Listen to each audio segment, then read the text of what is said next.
there was a very big spiritual time in me when I had left New York for the first time, and I lived in Santa Barbara. I got heavily into scuba diving. I was just away from it all. I read so many different things. Just this thing, Krishnamurti, that came up recently, Flight of the Eagle.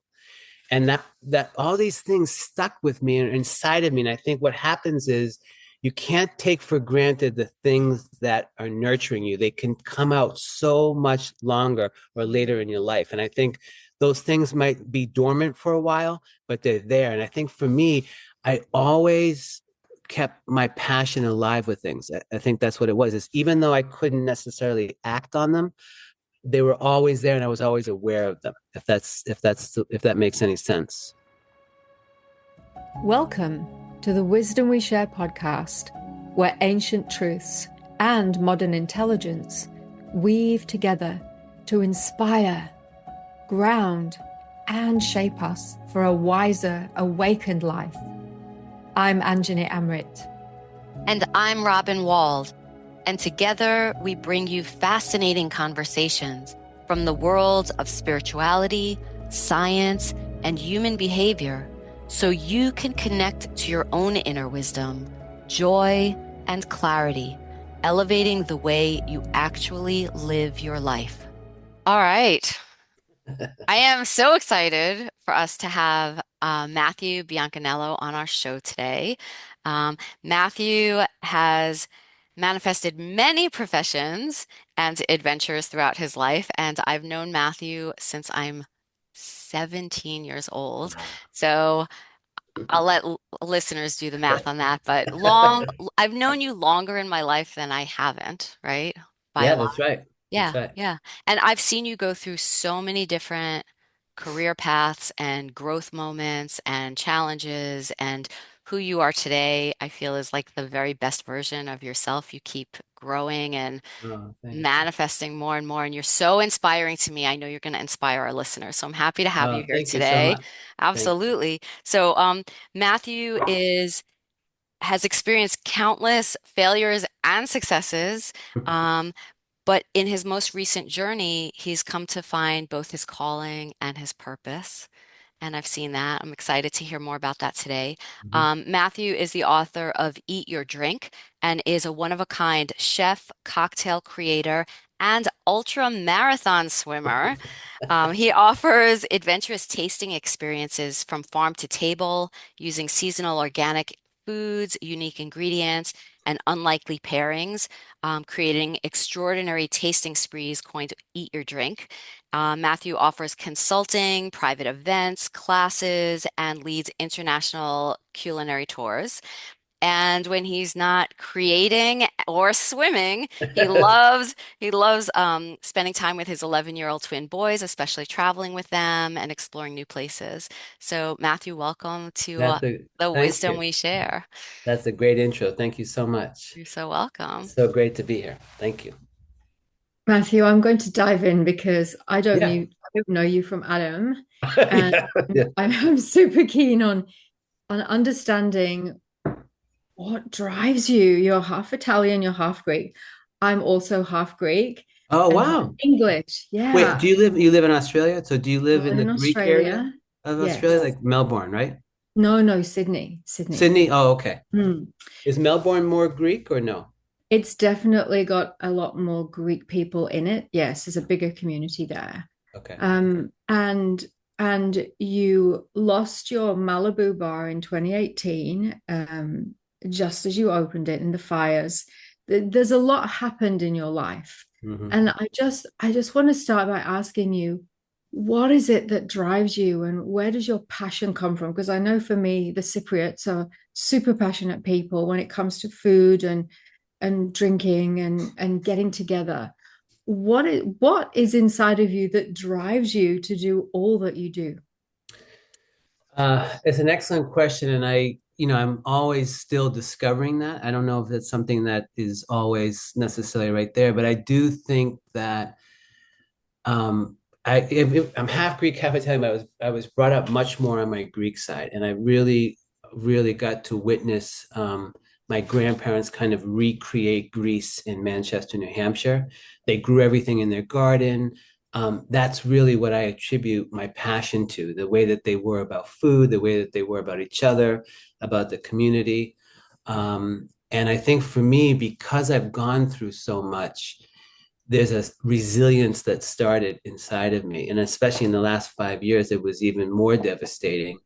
And I think also having, you have twin boys or children at all, there's a huge sense of responsibility in so many different layers of that, not just financially taking care of them or but also wanting to be connected to them, wanting to be a model for them, wanting them to have they already have a better life than ever. They're already further ahead than I ever was. I learned so much from them.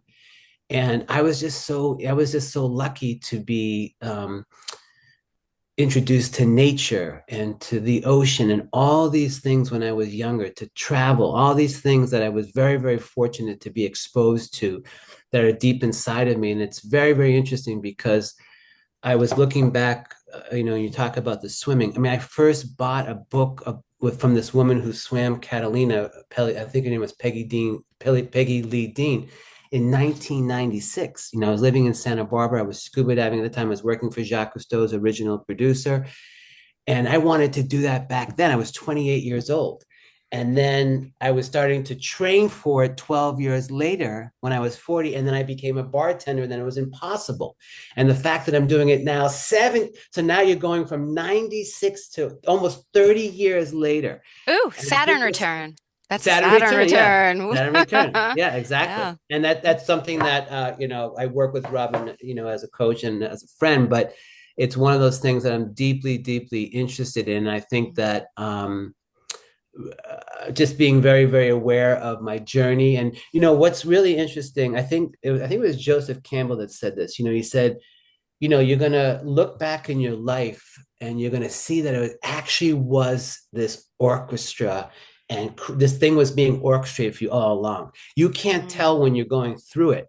But when you get older, which is one of the luxuries of being older, you can kind of look back and you start to see these patterns and these connections of what your choices have been and your decisions have been and the things that you've been interested in. They're all connected. They might not have ended up there, but they're all connected. And I was very lucky too there was a very big spiritual time in me when I had left New York for the first time. And I lived in Santa Barbara. I got heavily into scuba diving. I was just away from it all. I read so many different things. Just this thing, Krishnamurti, that came up recently, Flight of the Eagle. And that all these things stuck with me and inside of me. And I think what happens is you can't take for granted the things that are nurturing you. They can come out so much longer or later in your life. And I think those things might be dormant for a while, but they're there. And I think for me, I always kept my passion alive with things. I think that's what it was, is even though I couldn't necessarily act on them, they were always there and I was always aware of them, if that makes any sense. Yeah, absolutely. You said something really powerful. You said, you can't forget the things that nurture you, which says to me that it's likely, and I'm using my spidey senses here as well, that you maybe didn't get that growing up, that you didn't get the nurturing in ways where you probably or maybe needed it, and that's the thing you cherish now, and that's the thing that you infuse into everything you do. Absolutely, yeah. You want to talk a little bit about that? Yeah, absolutely. Yeah. My mom was an alcoholic. My brother was 5 years older than I was, so I didn't really have that kind of brotherly relationship. My father worked a lot. So my grandparents, that was my refuge. If I didn't have that, I don't think I would be the same person. I think when I remember just being 16 years old, it wasn't that I was so religious, but I remember being 16 years old and most kids on their spring break would be hanging out and, drinking and doing stuff. And I went to my grandparents' house and spent Holy Week there and went to church every night. Why did I go to church every night? Because it was peaceful. It was beautiful. I loved seeing the roses and the flowers and hearing the music and and when Christ has risen and the resurrection of Easter, just lighting that candle and taking it all the way home and lighting your altar at home. So it was the food, it was the way they really had tradition. And I don't think that, that's definitely much more lost today than it ever is. But I think that if I didn't have that nurturing, and I remember it was really uh, when my grandmother died, that's when something really died inside of me. I don't think I was the same person. How old were you when that happened? I was kind of old. I mean, what was I, 23 or 24? I can't remember. But it was so significant because when she died, there was two major things that I loved about it was she used to send me $50 every year for my birthday. And I remember I got her letter and card after she died. She died 2 days before my birthday. And in the mail came that letter and that $50 or whatever, And I remember at the wake as well. I remember it was so dramatic because I don't think I've ever cried like this again. When my grandmother died, when we got to the house, it took me 2 hours to get in the house because I could feel her and feel the hurt and feel all of that. And when we had the wake too, I remember I waited for everybody to leave. And I took this picture that she loved of mine and I went and I stuck it right under her heart before she went into the coffin. So she was in the coffin and I know that got buried with her. So it was those kinds of things that was a very, very deep connection. But yes, to really simply say is that I don't think I would be who I am today, or at least would have had as many aspirations if I didn't have that nurturing aspect of it. Because I think I would have been a lot more lost. And I think I did get a little bit lost once she died as well, for sure. I find that when we have trauma in our life, significant trauma, we can go either way. We can rebel and, go off the planet, or we can dig deep into discipline and our own kind of religion, faith, spirituality, because it's a safe harbor for us. Like you said, it's grounding. I mean, I definitely relate. I was raised in a family of domestic violence, and I'm an incredibly disciplined person. So I fully relate to what you're saying. And I think a lot of people listening to this will relate as well. It makes us very driven. It makes us have a certain kind of passion and purpose that people who didn't have that kind of trauma growing up, they take things a little bit more lightly. They have a lot more fun. I'm looking at Robin here. Robin, what do you think? Well, I mean, I say this all the time. Like I know and I completely honor that I am super, super lucky. I have so many clients, astrology coaching clients, and I have to say I'm probably like in the top 5% of like good luck when it comes to the family that I was born into and my childhood, right? I'm grateful I didn't experience those kinds of traumas. I had loving parents, loving grandparents, parents who were educators, this like really charmed kind of upbringing. So very different from where you began. But I also think that, at any point, anybody in their life, when we're faced with real challenge or struggle, is when we kind of have to meet ourselves in those dark places and figure out who we are, who we want to become through this crisis. And Absolutely. it teaches us a lot about our resilience, right? And those are the moments where discipline really counts. Or maybe we lose all discipline and have to hit rock bottom, but the way we bring ourselves back. So yeah, Matthew No, looks I like you. think, Yeah. and also I just also say that everybody experiences trauma in life. It doesn't have to Mhm. be some death or domestic violence or alcohol. There's traumas in everybody. We all experience that to some degree, and I know that for sure. Just sharing with different people. I 100% agree with you, though, when it comes to trauma, what that can do to somebody. And on a superficial level, or the superficial answer is like, wanting to control something, wanting to be, I'm going to take care of this. But I think it's so much deeper than that because it's also very common, which I found too. I had major back surgery a couple of years ago, and I think I had my L4 and L5. I had a fusion of that, a compression. I've got 4 screws in me. And I think when I came out in that wheelchair and I could see my kids look at me, I was just like, God, I could either take a left right now or I could take a right. And I'm going to take a right. I'm too young. You know what I mean? And that is what started the whole process of healing because you can have these emotional traumas, but the emotional traumas sometimes will manifest in physical traumas in some way. And it's so much easier to say to someone, "Oh, I'm going to address this physical trauma. I'm going to heal this. I'm going to put a cast on this. I'm going to do this."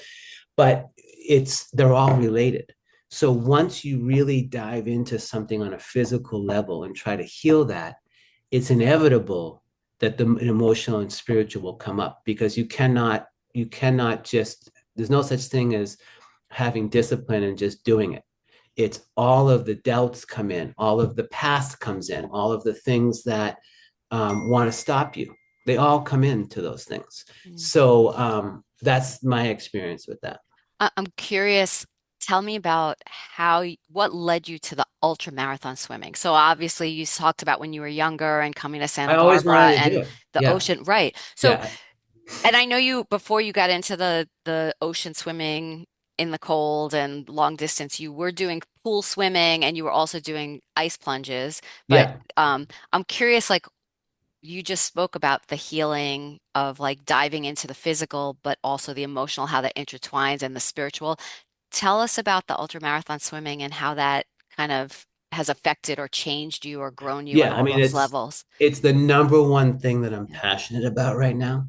Yeah. And that's so important to have in your life at any age, whatever what it is. And I think for me, I always wanted to do it. I was interested in it 30 years ago. I swam when I was in high school for a couple of years. And then I did some triathlons, and I was very, very good at it. And then once I moved to New York and I was in a different space, it's just, I just lost that sense of that, and I know what that is all about now too. And so when I got back into it, for me, it was just a way to heal. So the only thing I started doing the cold plunging because that's what I needed to do. I couldn't really move that much. It was something that I was looking into. There's a lot of benefits from it, mostly dopamine. When you're recovering from an injury, the dopamine that you get from that is the high that you can't get from exercise because you're not exercising. Mhm. And then I got back into swimming. It's like I have to do something to feel good and strong again. And when I started doing it, I realized, wow, you seem further along than you were 30 years ago. Like you started to do this and you didn't seem like you seem stronger now for some reason. I don't know what that was. And then I was like, you know what? You always wanted to do Alcatraz. I remember you remember my friend Marcus. We talked about doing that years ago. I'm like, Mhm. you're going to do Alcatraz. And here's the thing. You're going to follow through with this, because what happened is I trained years ago for the New York City Marathon. And I remember I did really well in training. I'd gotten up to 17 miles. And just that last month, it was so hot in New York and I was so busy. And I was like, I gave it up. And it was so important, even though this was just a mile and a half, I was just like, you are going to see this through. And that's really what all these things are about, Mhm. is when you see something through to the end, no matter what. That's really what discipline is. It's like you're doing this no matter what. And I've had those moments in my life where something was so important to me or so passionate. I remember, like, I'm going to do this no matter what the circumstances are that Mhm. come. And that's what happened. So once I did Alcatraz, and I did it without a wetsuit, and I mean, I couldn't believe how I finished, and 200 people didn't finish. That was the gateway to all of this. And then that's when I said, okay, you're going to do Catalina next year. And that's what I've been training for. I'm about 4.5 months away, and I got a coach, and that has changed my life in so many ways, because that is true discipline. You cannot just show up for a 21-mile swim in the ocean. You just can't.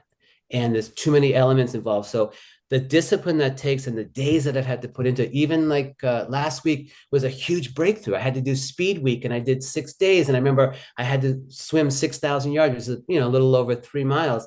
And I had to do most of that by myself, because the people that I swim in the ocean with, um, they don't swim that far. But what got over my fear is I found a group that swam in the ocean. That was my biggest fear. I was afraid of sharks.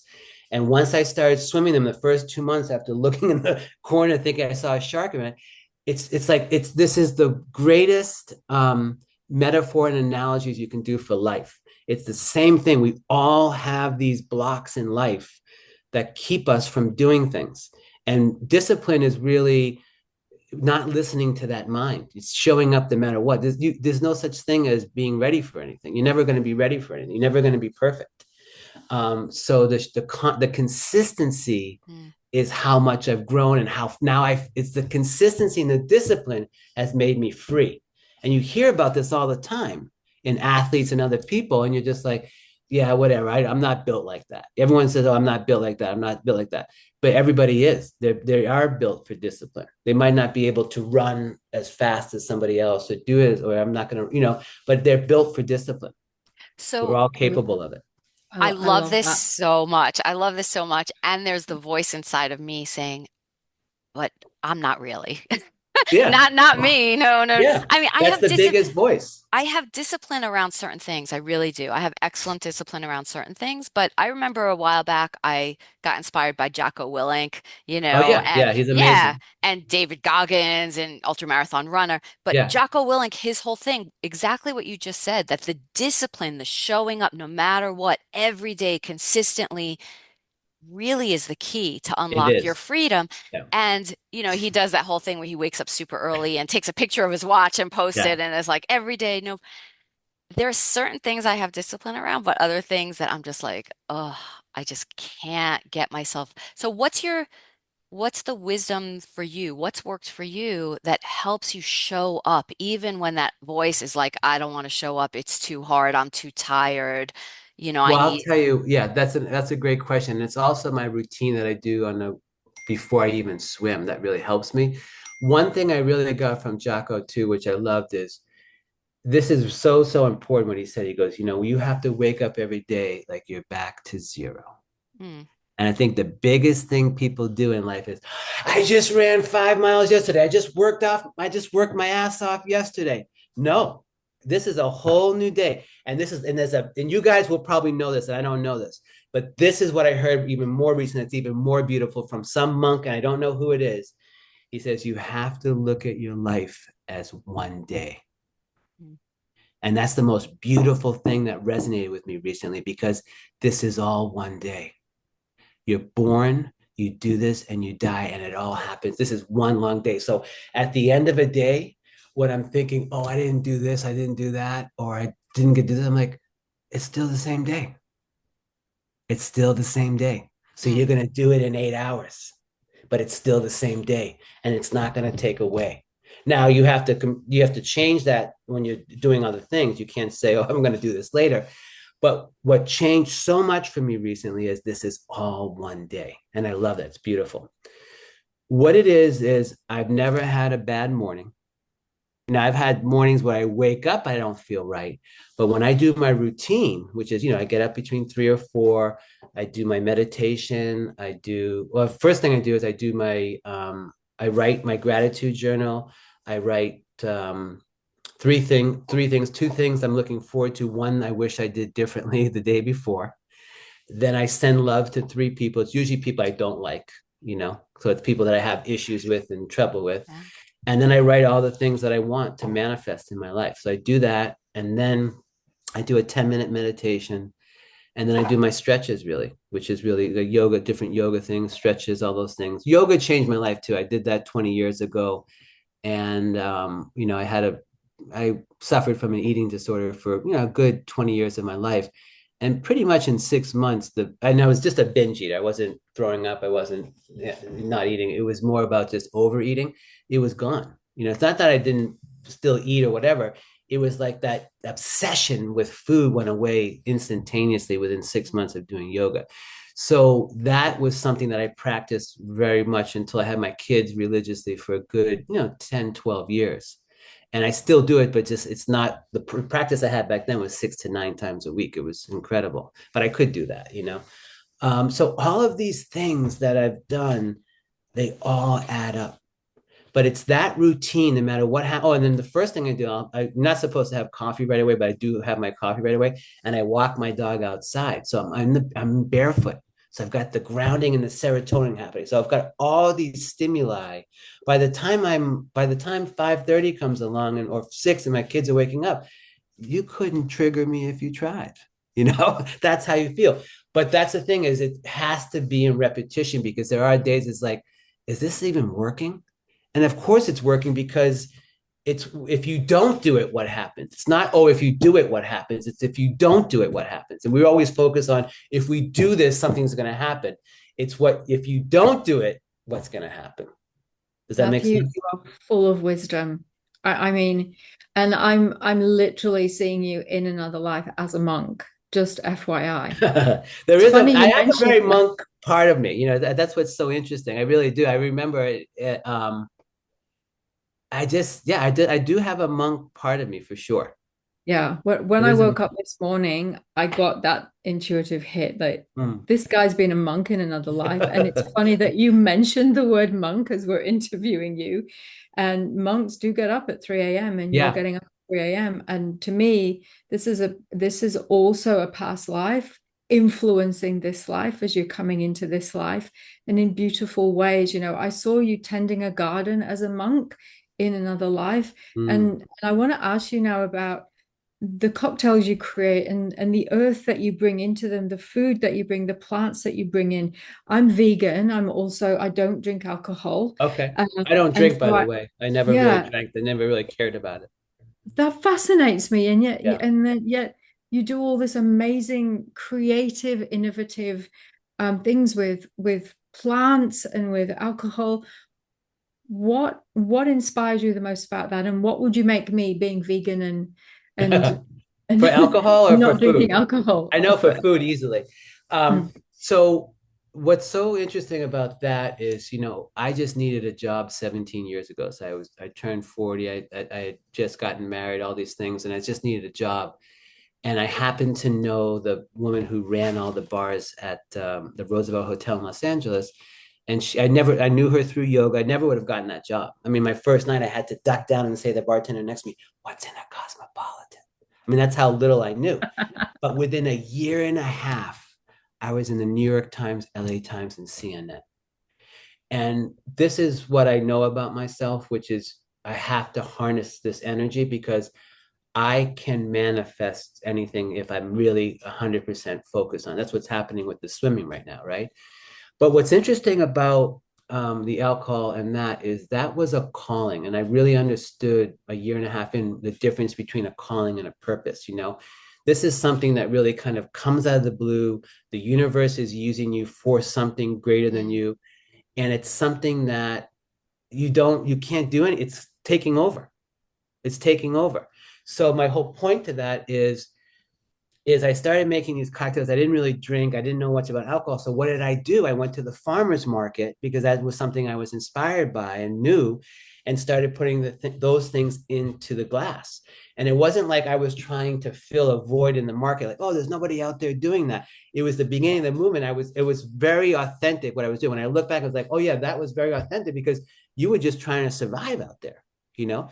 And then what happened is this huge passion took over. Everyone didn't understand. Like, you don't drink, you go to bed at 8 and wake up at 3, and now you're going to bed at 3 and waking up at 7. That doesn't make any sense, you know?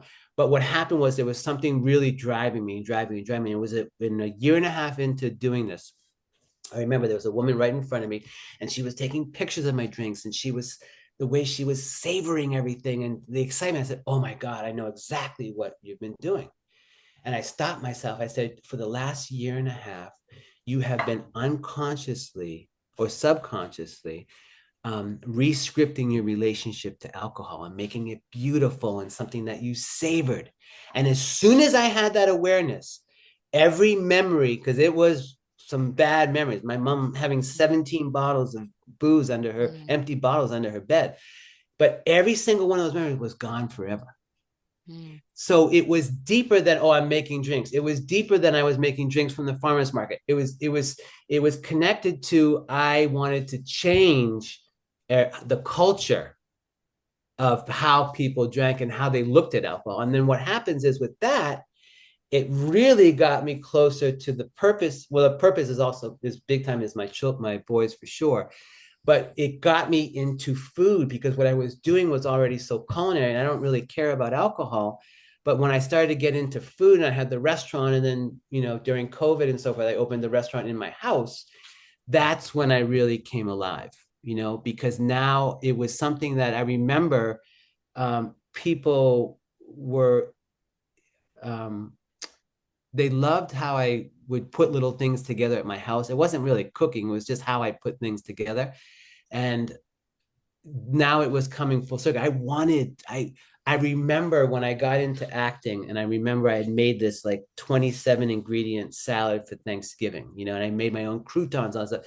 And I remember my cousin saying to me, he goes, I think you missed your calling. I think you're supposed to be a chef. And I got upset by that because she just seemed like this snooty lawyer, you know, that was trying to tell me get out of acting type of thing, right?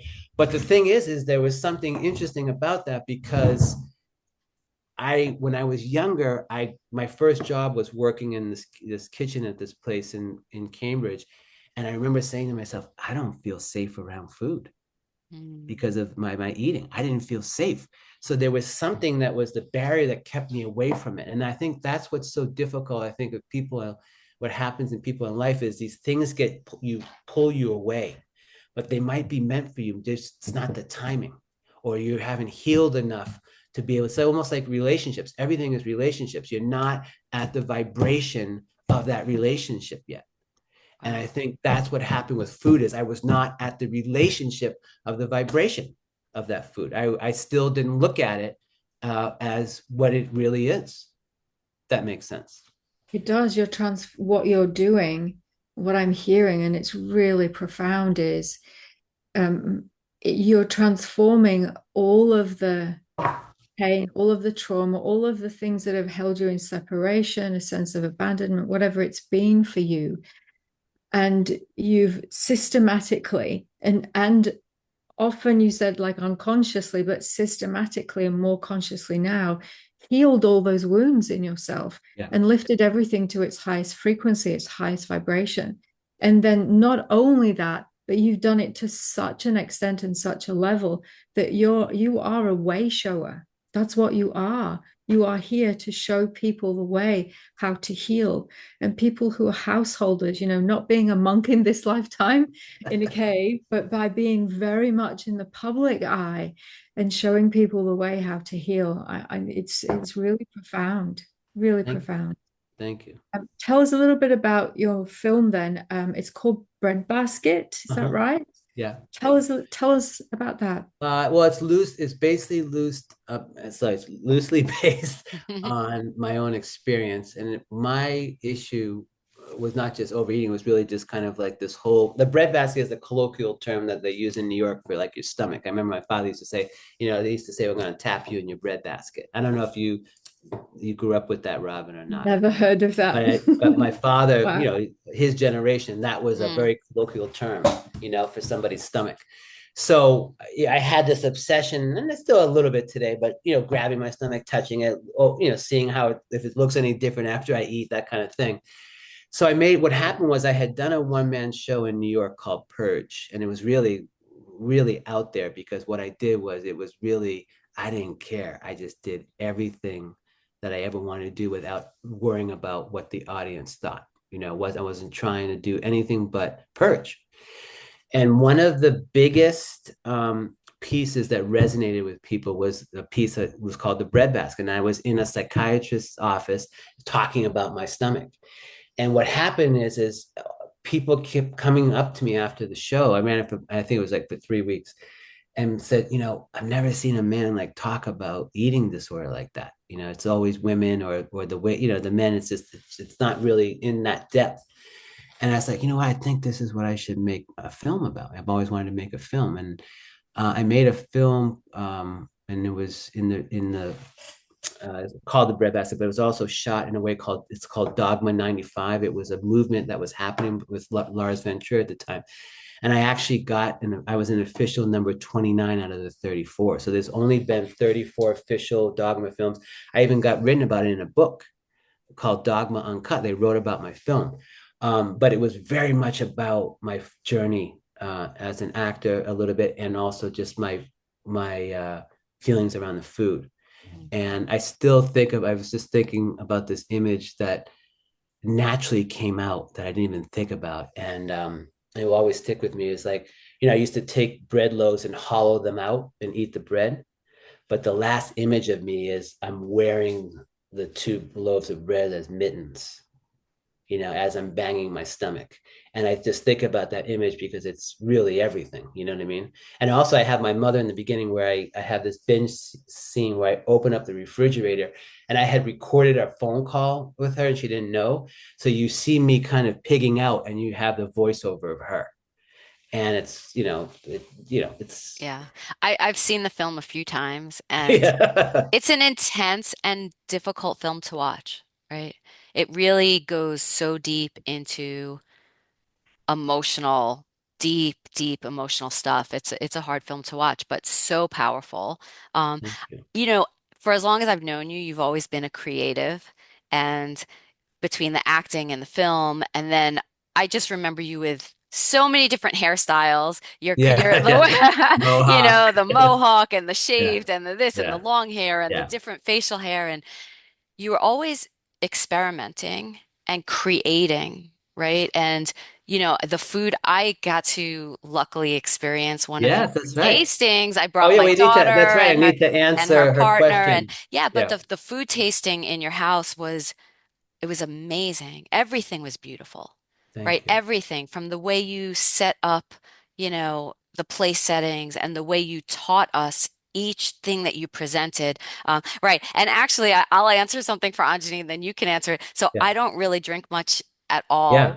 And I was But you had a concerned. little Remember, bit I that told night, you, right? yeah, because I told you I was like, I don't really drink. I'm concerned about drinking, and you're like, don't worry, this and that. And I'm also vegetarian.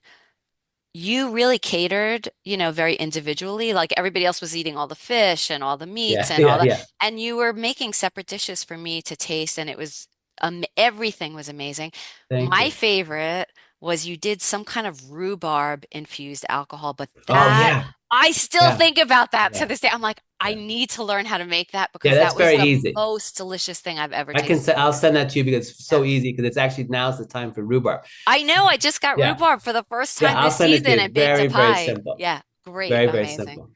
I really appreciate you saying that. And that was another thing that was born out of my cocktails, which is what made my cocktails experience what people still resonate today was, and I was, like I said, it happened to be this way, is I didn't have a menu. And everything from the farmer's market was on the bar. So what happened is think about doing that 4 or 5 days a week for 4 years. The amount of encyclopedia of senses that are inside of me is limitless, right? It's limitless. But the real reason is like, this woman came in one time and she said, "Can you make me something sweet but not too sweet?" So I made her this drink, and she said, "That's the best drink I've had." She goes, "What's in it?" I go, "Well, it's got gin and strawberries and balsamic vinegar." She goes, "Balsamic vinegar? I hate balsamic vinegar. Can you make me something else?" I said, "You just told me it was the best drink you ever had." She goes, "I know, but I hate balsamic vinegar."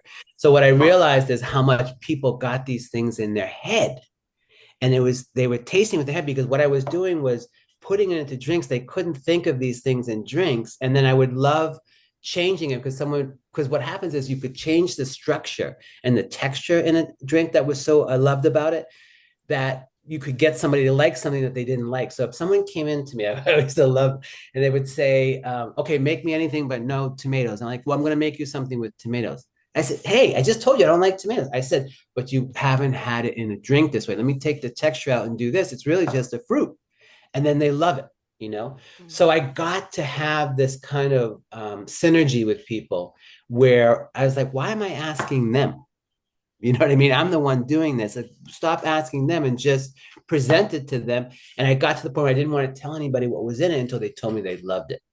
So that's what happened with that. And I think I got so used to catering to every individual. If someone came in and I could tell they didn't like it, but they said it was good, I would rip that out of their hand. They'd be horrified. Like, "What are you going to throw alcohol away?" I'm like, "Yeah." I said, "I'm not going to make this until you're happy with it."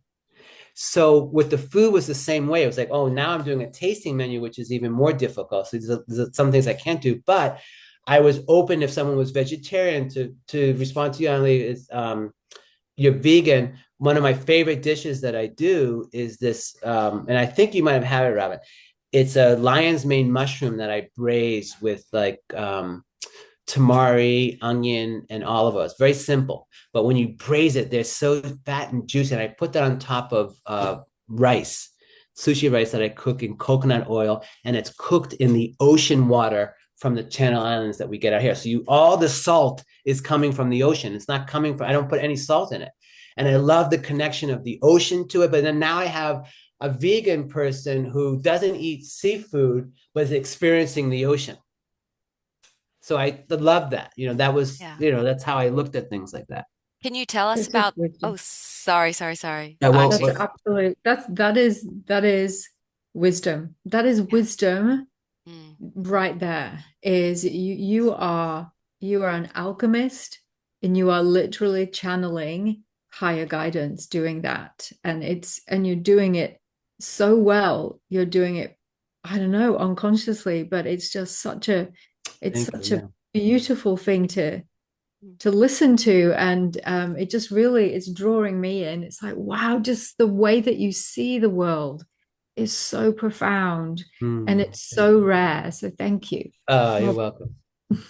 Yeah. I was just going to also say that I know that some German filmmakers recently did a whole thing where they followed you out on a swim and in the ocean and collecting saltwater, seaweed, and other ingredients that you source directly from the ocean, which is like mind-blowing. Like, I don't think anybody else on the planet is doing what you're doing with this. It's incredible. Robert, thank you. But what's so fascinating about that is, I got the ocean water from them, and then she filmed the dinners.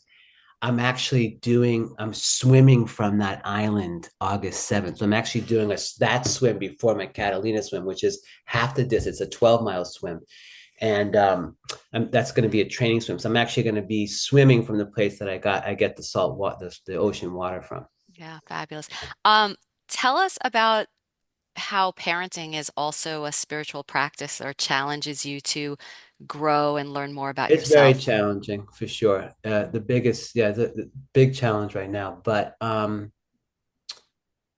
listen, I think the biggest thing that helped me with parenting is a sense of getting out of yourself and a selflessness and putting your attention and being present. You're dealing with people who don't have a history with you, which is really great, or they don't have a history with themselves, so they can't project onto you. So it's very pure what's coming out of them, right? It's very pure. And you have to kind of listen to that, pay attention to that, maybe the observations that they make, the things they say about you. But for me, I don't know. I never wanted to be a father. And then when I became a father, I really understood it. And twins was very difficult. I mean, for the first 4 years, it's really impossible. And I remember when they were 2, I remember I was traveling while I was doing this show, and I got on the plane for the first time, and I said, God, can you please let this plane go down? Like, I've done the best I can. They're not going to remember me. I'm not cut out for this. I mean, that's how dark it felt, Wow. And I got through that, and, lots of things happened to get to that point. But once they hit 4, it was different. It was manageable. But I put so much energy into them, and I still do, maybe even too much. But food was a big part of it in the beginning, and for sure. And then experiences, giving them experiences. I did so many things with them. Like, just forget about traveling where I've gone out of the country, just like the hikes and taking them to the ocean and to the beach and all of these things. And that's the thing that I can't stress enough is it's you do things for your kids and everything, but the things that I remember, we went to Italy last year. I think about that trip almost every day. There's nothing like the experiences. And it was just the 3 of us, just happened to be the 3 of us last year. And how that unfolded, but it really brings you back to being present. And also, again, with the swimming, you can talk to your kids a million times about something, but they need to see you they need to see you be your word and see you follow through with things, because they're looking at your actions. They're looking at that. So that's another thing that kind of exemplified my swimming. Even though they don't really get to see it that much, they know that I'm gone in the morning. They know I'm coming back. And I send them little clips. That, to me, my father was a marathon runner, and that did stick out to me. He was in the Navy, so he was disciplined as well. But it was different. He didn't really have, I think for me, I want to be able to work do that, but also be there for them as well. I want it all to be whole, I Mm. guess. I You don't know, know if things can be balanced. You know how you talk about, like, you yeah. talked about David Goggins too, about balance.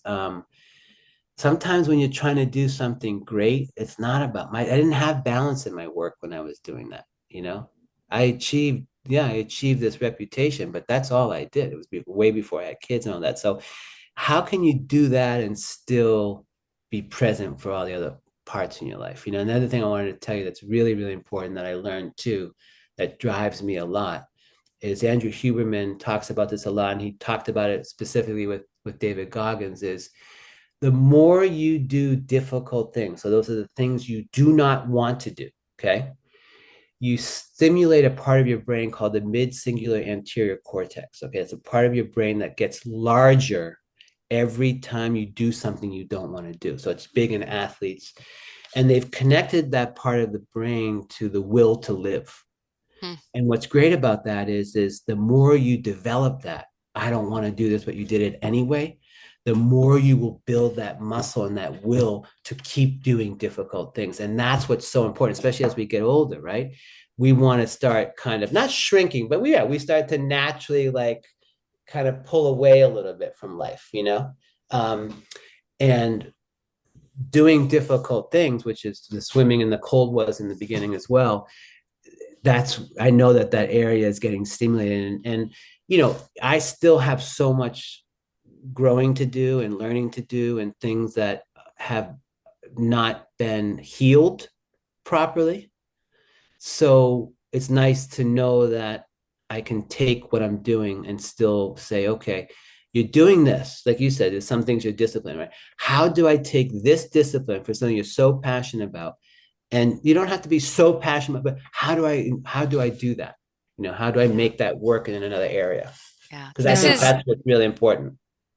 Yeah, I this is talk such about great wisdom. Sorry, I it's just want to great. say amazing wisdom. And I'm personally like, I get to talk to you regularly, and I'm learning and, really absorbing new stuff based on what you're teaching us today. So really deep bows and thank you, Thank you. Anjani. Yeah, I talk about you have to jump out of planes every day. You've got to jump out of the Yeah. plane every day and do something that scares you every day because Yeah. I know that too. I'm in my mid 50s and life shrinks. If you don't keep pushing that boundary Yes.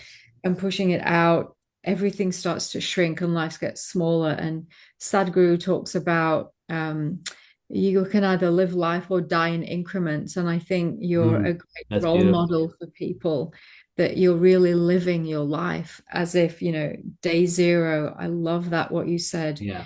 I think it's a great Buddhist practice to contemplate death every day, not to be morbid, but to actually live life, to think Absolutely. this was my last day and Yeah. genuinely live from that space, Yeah. then we are going to be more motivated. We are going to be able to crank up that, mode of discipline. And you are a walking demonstration of that, walking, talking, living demonstration of that. Thank And you. I think it's profound. It's a very rare person that has that, that's walking and talking around, in everyday life. And you're not in robes, but you may as well be for what you're doing, the system that you're bringing.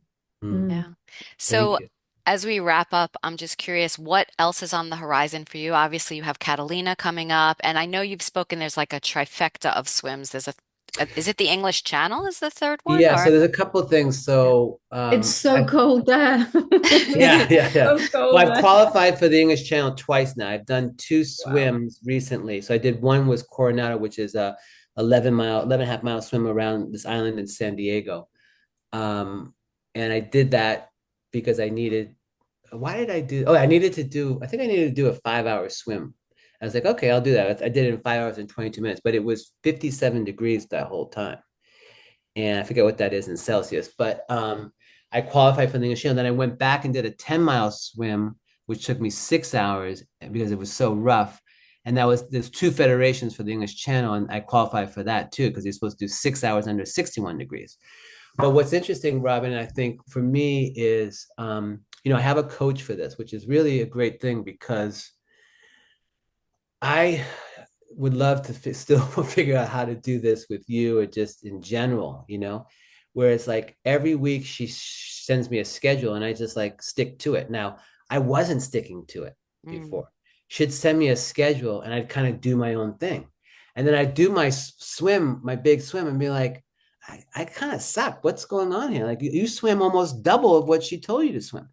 But it wasn't about how much I was swimming, it was how I was doing it, right? So I have been, so since I have stuck to exactly what she has given me, I have seen myself blossom to the fact that last week, like I said, when I did that 3.5 miles in the ocean, and it was, it was rough, but I was just like, oh my God, you really have grown. And that's the thing, is you don't get these things as much when you're dealing with the emotional, like these small increments.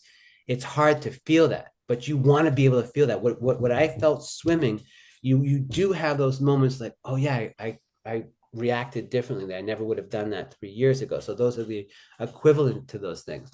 But to answer your question, now what's happening, and I haven't shared this with you, but now I have deterioration pretty severe in my C4 to C7.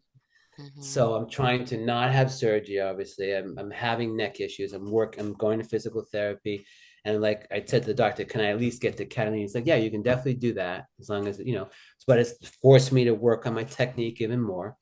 But what's happening now is this whole thing has opened up of what I want to do. So I do, if I do Anacapa in August and I do Catalina in September, I want to do the Scars, which is these 4 lakes, 40 miles in April in Arizona. And then I do New York around Manhattan next June or July. That's 28 miles. And then I do Lake Tahoe, 21 miles if I can the same summer. And that will complete the California Triple Crown, which is Anacapa, Catalina, and Lake Tahoe. And if I do New York, then I only have to do English Channel the following year, and I'll have the World Triple Crown. It's a Triple Crown of the world. Well, so those are my sites. But after I do those, Robin, yeah. I'll be closer to 60. Then I want to focus on a swim that no one's ever done before. That's really my dream, is to do a swim that no one's either attempted. I hope you have that filmed. And because I feel like that has the potential to be one of these epic films, biographic, that just inspires everyone. Like the guy who climbed El Capitan and, like it's like those kinds of accomplishments feel bigger than the ordinary person. It feels like, whoa, I could never do that. And here you are telling us we all have the capacity for discipline. We all have the capacity to train ourselves and grow that part of our brain that does hard things and keep showing up with consistency and with discipline and with creativity and with purpose and calling. I mean, it's really, really inspiring. I appreciate you so much. Thank you. I love you. Anjani. Oh, I love you too. Anjani, any final words or questions for Matthew? Yes, by the way, it's 13.9 degrees Celsius. You were Is that swimming. cold to you? It's pretty cold, but it's pretty It was chilly. 10 Celsius. Cold. So one day I did 10 Celsius for 2 hours. And thank God I didn't know it was 10 Celsius, because I was swimming and I was supposed to swim another mile, and I kind of stopped and like, okay, you're not cold, but you're not moving either. I think you should get out. Your arms couldn't really move. And thank God I was near, close to the beach. I was just like, yeah, you're going to go in right now. And it was the first time that I walked away, back to my spot, but I'd been in for 2 hours at 52 degrees. And that's something I never would have been able to do. But I also feel like that's a win, right? Some people might say, oh, I kind of failed. I didn't meet my goal that day. But it's a win because you trusted your intuition, which knew. Yes. Right? And you didn't, I think sometimes we override what our intuitive wisdom is telling us, and we don't want to listen to it, and then we get hurt or injure ourselves, or so it's like the fact that you really listened and enough about yourself and how your body feels, and that you were able to say, oh, I know what I need right now, and you did that. Absolutely. Is a huge win. It was a double win, Robin, because it was exactly what you said. It was the intuition of getting out, and then I went to the pool and swam 2 miles to make up for it, because I didn't do it in the ocean. Of course you did. Instead of saying, oh, it's not all together, it doesn't count. No, you can go swim the other 2 miles, And I think what happens is if people don't think they do something perfectly, they don't do it at all. Like, I'm not going to do that, because I didn't do it perfectly. Yeah. That's what it teaches you. Yeah, I'd say what I've learned from you today, Matthew, is that it's important to stay present. It's important to honor what nourishes you. It's important to keep doing things that scare you every day. And family is important. Yeah, right. And this is about wisdom. Okay. Our podcast is all about the wisdom we share. Is there one last nugget of wisdom that you want to share to anyone who's listening, who's feeling really inspired, like Robin and I right now? A little Well, listen, gem. I'm going to say one thing before the wisdom, because it goes back to when Robin was saying about filming this. That book by Krishnamurti, Flight of the Eagle, what was so powerful about that, Robin, that I read years ago when you said film this, it's not that I don't want to film this, but there is something very powerful. The whole idea of the flight of the eagle is the eagle leaves no trace. Okay? It leaves no trace. So we want to document everything. We want to show everybody, but there's a power. You know, I'm not saying, I'm not going to do this for everything, but there is a power when you do something and you don't have to show it. Yeah. Huge power, especially something that's huge. Yeah. I don't know why there's a part of me that gets off on it, that it's just like, oh my God, this is all to myself and no one's going to know.